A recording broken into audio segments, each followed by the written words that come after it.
Ayun mga bossing. Um, Update ko lang kayo. Ayan, yung last na naiwan na G-load natin na 2 ml. Nakuha na din ng taga Tarlac. Di bale, 5 orders yung nakasikaso natin ngayon. Gagawa ulit ako ng panibagong G-load mga kagambebes kasi marami pa nag-order sa akin ngayon. So maraming salamat. F4.0 lang yung ito. F4.0 na classic. Yung original sa January to February pa natin ilalabas mga kagambebes. Yung pambasaan yung niya, on the spot yung tama niya. Ito kasi pampondohan mga kagambebes, yung mga naunang G-load natin. So, ayan, update ko na lang kayo ulit. Maraming salamat. Peace out.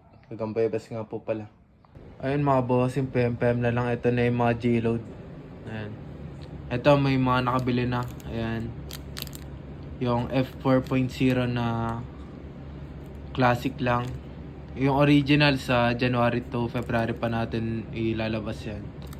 Tapos ito meron na din taga Tarlac. Ito Caloocan lang din, malapit sa amin. Tapos ito taga Tarlac. Ito 1 ml, 2, 3, 4. Ayan.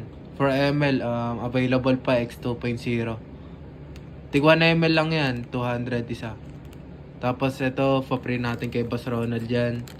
Kasi lagi ako may discount simula na naging solid buyer niya na ako ng mga Pitag Mogan, Bukura na sa pamugan niya. Tapos sa mga gusto pala maglaro mga bossing, ayan. May grados ako dito. Ayan o. PM na lang sa mga gusto maglaro dito sa bayan. Gagambebes nga po pala. Peace out.